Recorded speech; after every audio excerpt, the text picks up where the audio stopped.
UGC के नए नियमों पर सुप्रीम कोर्ट ने बड़ा फैसला सुनाया है। देश भर में देखा जाए तो कई हिस्सों में लगातार छात्र हो या शिक्षक या अन्य वर्ग के द्वारा विरोध किया जा रहा था। विरोध इस बात का था कि केंद्र सरकार के द्वारा यूजीसी के जो नए नियम लाए गए हैं, इसके माध्यम से आपको जनरल जो कैटेगरी है उसको सीधे दोषी मान लिया जाएगा बिना किसी प्रकार की जांच पड़ताल के। और ये एक बड़ी समस्या होगी कि झूठी शिकायतों के पश्चात भी उन पर कोई कार्रवाई नहीं की जाएगी। ऐसी स्थिति में जब मामला सुप्रीम कोर्ट पहुंचता है तो सुप्रीम कोर्ट ने केंद्र सरकार को यहां पर देखा है तो पूरा एक जो नोटिफिकेशन यहां पे बनाया गया था उसको उलटकर रख दिया है। अपने फैसले में सीधा सीधा सुप्रीम कोर्ट का कहना है कि यूजीसी के जो नए नियम हैं हम इस पर रोक लगा रहे हैं। और उसके पीछे का जो तर्क यहां पर सुप्रीम कोर्ट देता है कि इनका दुरुपयोग हो सकता है और इसलिए केंद्र सरकार नए सिरे से इस पर ड्राफ्ट बनाए उसे यहां पर लागू करे। इसको लेकर के मैंने एक डिटेल वीडियो भी आपको बनाया है जिसको आप जाकर के यहां पर वीडियो की प्लेलिस्ट में देख सकते हैं, जिसमें हमने डिस्कस किया है कि सवर्ण छात्रों से भेदभाव कर रही सरकार। इस वीडियो में हमने डिटेल से डिस्कस किया था कि यूजीसी के जो नए नियम आए हैं वो क्या हैं, जो नए इक्विटी रूल्स हैं, जो भेदभाव रोकने को लेकर के केंद्र सरकार कह रही है कि हम भेदभाव रोकने का काम कर रहे हैं, लेकिन इस नियम के कारण ही पूरे देश भर में विरोध प्रदर्शन होना शुरू होता है। यूजीसी रोल बैक, छात्र संघ में बदलाव, इन सारे मुद्दों को लेकर हमने डिस्कस किया था। और मैंने आपको डिटेल से यह भी बताया था, एक मुद्दा मैंने जो रखा था कि क्या केंद्र सरकार के नियमों में एक अपने आप में एक वर्ग को दोषी मान लिया जाएगा और एक वर्ग को पीड़ित, क्योंकि कहीं ना कहीं आपने कुछ रूल्स रेगुलेशन बनाते समय इस चीज को यहां पर ध्यान नहीं रखा है। और सुप्रीम कोर्ट ने भी अपने फैसले में इस तथ्य को यहां पर उसी तथ्य को आधार बनाकर इस पर रोक लगाई है। फैसला यहां पर क्या है? फैसला देखिए यहां पर है कि सुप्रीम कोर्ट ने गुरुवार को यूनिवर्सिटी ग्रांट कमीशन यानी यूजीसी के नए नियमों पर अगले आदेश तक रोक लगा दी है। सीजीआई सूर्यकांत और जस्टिस जॉय माल्या की बेंच ने कहा है कि इसके प्रावधान स्पष्ट नहीं है और इनका दुरुपयोग हो सकता है, ये सीधा सीधा उनका मानना है। सुप्रीम कोर्ट ने केंद्र सरकार के साथ साथ यूजीसी को भी एक नोटिस जारी किया है और साथ ही उन्होंने ये भी कहा है कि नियमों का ड्राफ्ट फिर से तैयार कीजिए।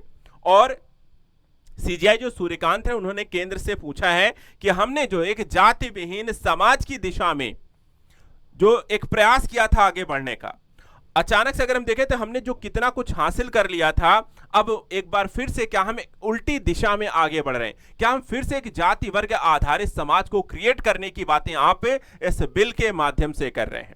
साथ ही सुप्रीम कोर्ट का यह भी यहां पर कहना है कि हम एक गैर समावेशी एक स्थिति को क्रिएट कर रहे हैं इस नए परिभाषा के माध्यम से। कोर्ट ने कहा कि पीड़ितों को न्याय से वंचित नहीं छोड़ा जा सकता है। सुप्रीम कोर्ट यह भी कहती है कि देखिए हमें जनरल कैटेगरी की शिकायतों से भी यहां पर ज्यादा मतलब नहीं है, लेकिन मुद्दा क्या है कि हमारी एक चिंता है, चिंता यह है आरक्षित समुदायों के लिए निवारण प्रणाली लागू रहनी चाहिए। मामले की अगली सुनवाई अब 19 मार्च को होगी, जिस पर पूरी तरीके से और डिटेल में यहां पर डिस्कशन होगी। और साथ ही यूजीसी के नए नियमों के खिलाफ मृत्युंजय तिवारी, एडवोकेट विनीत जिंदल, राहुल दीवान ने यहां पर याचिकाएं लगाई थी और एक जातीय स्थिति के आधार पर जो एक कानून बनाया गया है उसका यहां पे सुप्रीम कोर्ट ने खंडन कर दिया, उस पर रोक लगाई है। यूजीसी ने जाति आधारित गैर समावेशी परिभाषा बनाई है और समुदाय को संस्था के संरक्षण से बाहर रखा है, जो कि सही नहीं है। सूर्यकांत ने यहां पे देखिए, जस्टिस सूर्यकांत जो हमारे हैं चीफ जस्टिस ऑफ इंडिया हैं, उनका जो वक्तव्य रहा है, जो टिप्पणी रही है, उस टिप्पणी को मैं साफ साफ आपके समक्ष रखना चाहूंगा कि आप एससी एसटी स्टूडेंट्स के लिए अलग हॉस्टल्स की बात कर रहे हैं, ऐसा मत कीजिए।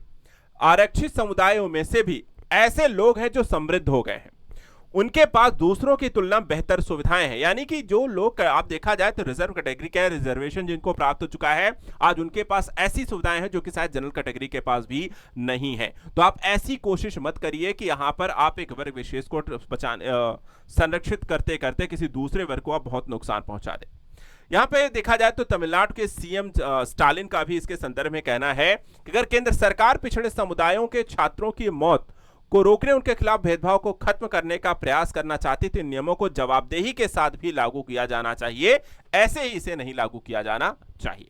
एक तरीके से अगर हम देखें, जो हम बात यहां पर करते हैं कि यूजीसी के जो नए नियम हैं, देखिए इन यूजीसी के नियमों को बनाने का जो कह सकते हैं भावना हो सकती है वो सही हो सकती है, लेकिन कहीं ना कहीं जब आप नियम बना रहे हैं तो उस नियम में इस चीज को भी पूरी तरह से स्पष्ट रूप से रखने का प्रयास कीजिए कि एक नियम किसी एक के लिए फायदे का अगर काम कर रही है तो दूसरे के लिए वहां पर वो नुकसान ना हो। यानी कि दो धारी तलवार की तरह काम ना करे कि एक को आप बचा भी रहे हैं और दूसरे को काट भी रहे हैं। तो काम ऐसा करिए, कानून ऐसा बनाइए जो सभी के लिए बेहतर हो, ना कि किसी एक वर्ग विशेष के लिए।